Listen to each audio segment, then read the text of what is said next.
welcome to Jaunty Adventures. I'm Julia, and today I'm going to talk about the state of GameCube collecting in 2021, as well as going through my own personal GameCube collection, or what's left of it. Here on Jaunty Adventures, we are doing a low poly month, which I've been reviewing GameCube and N64 inspired indie games, as well as talking about some of my favorite retro games in that kind of style, so if you're interested in that, please like and subscribe. Now, let's get on to it. The thing about my boy here is that he is in a crazy bubble. From the beginning of quarantine, for some reason, along with a lot of other collectibles, GameCube's one of the main ones that have just shot up. Well, along with Pokemon card.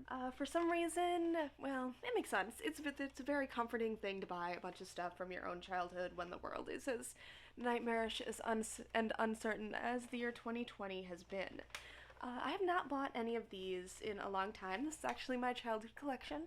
This is my original GameCube. I got it in, I want to say, 2004 when I was in the 8th grade. It was my Christmas present, the year that my mom had to go back to work, so we had a little bit more money, and she was able to get me the GameCube I'd been utterly lusting over. In my social circle at the time, I did not know that the GameCube was considered kind of a flop by Nintendo and by sales standards, since none of my friends were really the target audience for the main game consoles of the time, but were very into games and very, very into anime and stuff like that, so we all loved our Game Boy Advances, then our DS's, and I had the GameCube, so it was very coveted, and we would all get together, and I'd bring the GameCube, and we'd get to play some of its just amazing multiplayer games together. My GameCube collection is a little small for a couple of reasons, the first of which is I'm old, so when the GameCube was new, I lived right up the street from a Blockbuster, and my mom bought me the unlimited rental subscription for the games, so I was able to swap out a game anytime I wanted, and I tried a lot of the GameCube library that way. I also sold a lot of my library when I went off to college. Some of the games in franchises, I thought that, I kind of upgraded, I wouldn't need them anymore. I didn't have a Wii yet. I kind of thought that in college, for some reason, I would, have friends and not be playing endless amounts of video games alone in my dorm room all night, which, I don't know why I thought that. I was a fool. So sadly, I've lost a lot of games. I've also gotten a bunch of new ones when they were really out of style and available easily and cheaply at Goodwill. So that's the state of my collection right now, as you're gonna see from the prices on the Goodwill games versus the prices now. It's very strange how much GameCube has appreciated. When I was buying stuff for it, it was not considered a desirable system, and now it's one of the more expensive things to collect if you're looking into getting into older Nintendo games. So obviously my favorite game, and the one that sold me on the system, was Super Smash Bros. Melee. What can really be said about Melee anymore? I played hours of it. My favorite character was playing as Mewtwo, but I also like playing as Zelda. This was a friendship ruiner. We got into a lot of fights about Super Smash Bros. Melee and who was beating who a few too many times in a row, and just generally, this was my middle school and early high school experience in one little package. It is a very expensive game now, despite not ever having been rare. It was a huge seller, as you can see from its little packaging. I think this has to do with both how much the people who grew up with it treasured it and how much the myth around it has really grown. Like, if you grew up after Super Smash Bros., I can totally understand wanting to try out Melee, and it hasn't been ever re-released, and it's still got such a huge fighting scene and such a great reputation. So those two factors mean that despite this not being a rare game in any way, it is a very, very expensive game. It's among quite a bit of my collection, hovering around $100 right now, which is almost 2 brand new Switch games, and feels just ridiculous. On that note, with games that survived the purge because I loved them deeply, is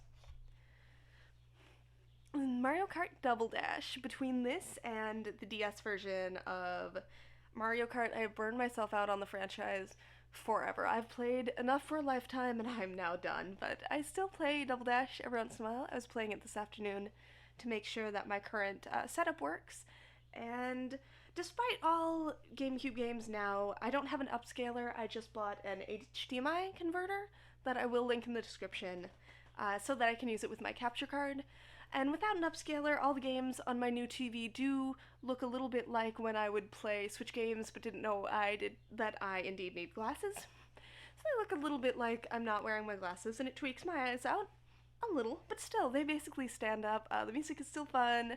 The unique gimmick of being able to play with two different kart racers is really awesome. This was my absolute favorite. I was super disappointed in the Wii version, even though it looked great, because it just wasn't Double Dash, and I'm glad that I held on to it. But again, this is a $100 game, or hovering close, I do believe, because getting any of the classic GameCube games right now in 2021 seems to be an undertaking. I think that has to do with kind of the evergreen nature and the lack of re-releases. As people grow into these series, come back to these series, discover them for the first time, whatever, they're gonna want to catch up on stuff like Sunshine, the only one of these that had a re-release. It still is not worth $4.99 as this tag suggests, but it is a little bit expensive even now, even with a re-release. People still want to play it on the original hardware, on these wonderful, wonderful controllers, and get to experience kind of nostalgia and have it on their shelf, so this is still not rare and not cheap game. Here's what I forgot to look up the price of. It is what came with my GameCube. Super Monkey Ball, a game notorious for never quite getting the follow-up it deserved. Another kind of hallmark of this era of gaming, Nintendo-wise, is amazing games that never quite got their own due, or never got a follow-up, or never got the re-releases in love that you would hope for. Yeah, it's fun, it's really, really hard. I remember both me and my mom getting really, really stuck on it back in the day. Here's a couple of games that I did not personally buy, but just seem to have gotten mixed in with my collection when I abandoned it at my parents' house for a while. The first is Resident Evil 4. This is actually one of the only games that I had on Wii that I thought really benefited from having the Wii remote controls. The other one was No More Heroes. Still a classic. Still, I think it's really fun to own it physically, honestly, since I did really like this game in college. So, I mean, it's Resident Evil 4, another game so iconic that it's kind of weird and uncomfortable to talk about. Like, it's RE4, you already know. I've never played this game. Maybe I should have fixed that. I forgot it was in here. I don't know where it came from. It looks fun. I mean, it's got Gauntlet. I'm gonna play me some Gauntlet later. I've played a little bit of Lego Star Wars, and it seems like a pretty great one. Despite me being kind of indifferent to Star Wars, I'm gonna be honest, but I like Lego. I like its aesthetic a lot, and it was really fun, the little bit I've played of it. Another Goodwill find, and another thing that's just so emblematic of this era is that WarioWare World exists. This is a platformer entirely built around Wario, and it's kind of grimy and odd looking. I remember it has really, like, chunky, menacing enemies, and you kind of, I don't know, he controls the way he's supposed to. It's just an interesting game. I mean, look at that cover. Like, I don't know, it has to be the GameCube era for Nintendo to be like, yep, full release, just Wario. And I'm really hoping now, today is when that crazy, lanky boy Waluigi image was released.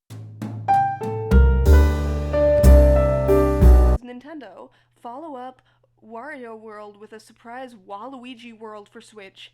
2021, I'm begging of you. Come on, do it. Make this the new GameCube era. Make it as weird and wonderful as that. Next up, we've got Godzilla Can Destroy All Monsters. This game is somehow the trifecta of being both horribly reviewed and really expensive.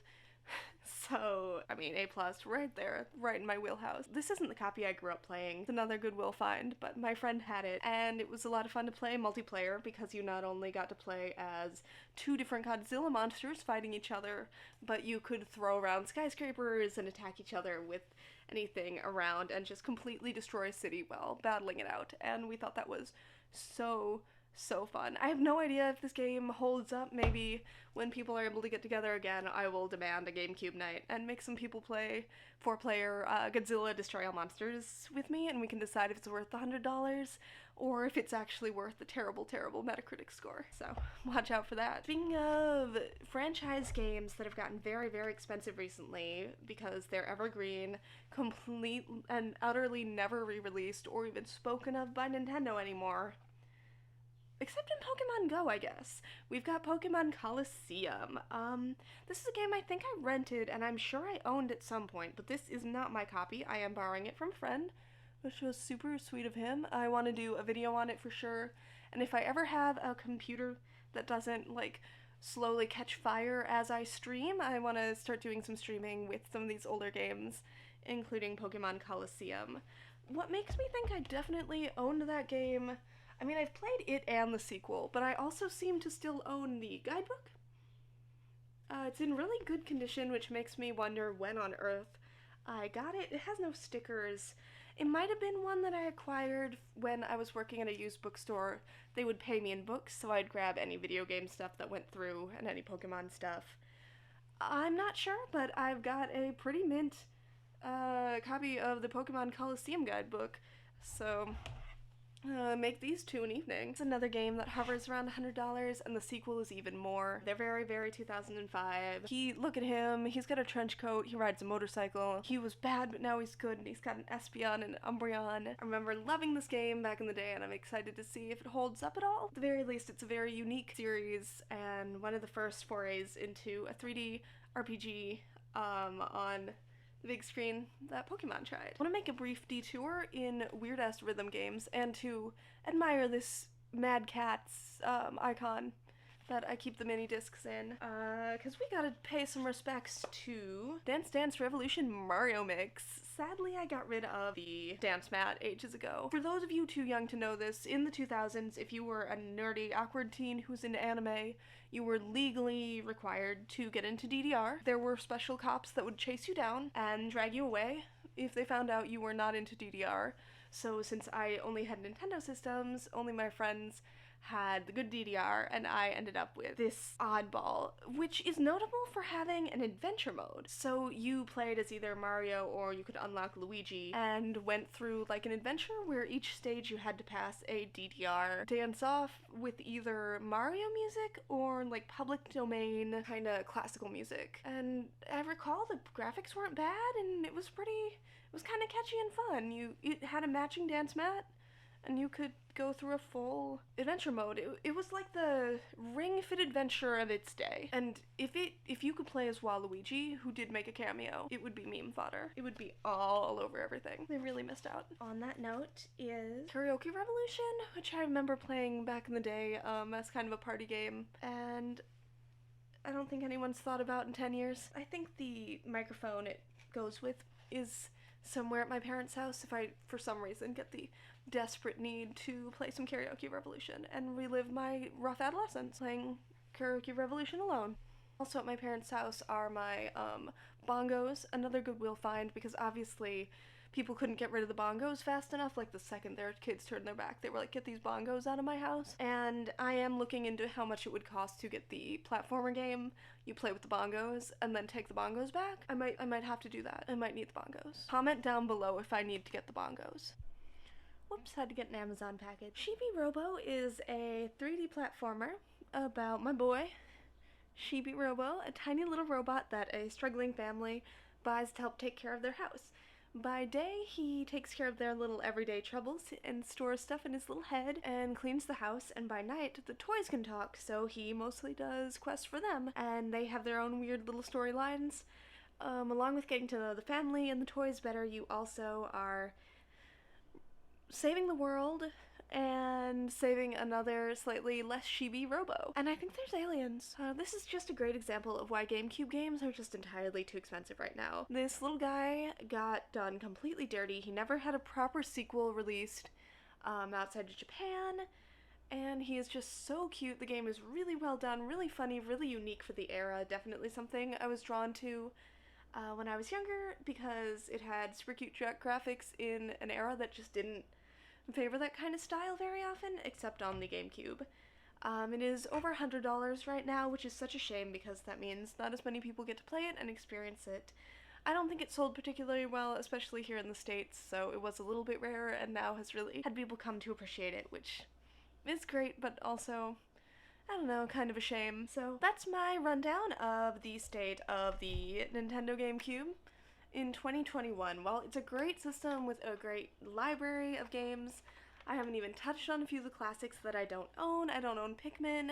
I got rid of my original copy of Animal Crossing. There's just so many great franchises that either had really, really unique entries on the system or debuted here. However, at the current price in the current bubble, even with an upscaler available, I just can't recommend getting into the GameCube in 2021. If it's a great time to sell or a great time to hold on to your GameCube and really appreciate it for the cult classic that it is, but maybe not the number one time of getting into the system brand new. But hey, there's always the Wii U if you want to get something dirt cheap and be able to go through Nintendo franchises of the past that you might not have experienced if you're new to Nintendo franchises on the Switch or have just returned as I have. I can't get past the stupid gamepad though. I gotta be honest with you. I did buy a 3DS though, and I highly recommend that as well. I'm gonna post the link to my collection of that in the end screen, and hopefully you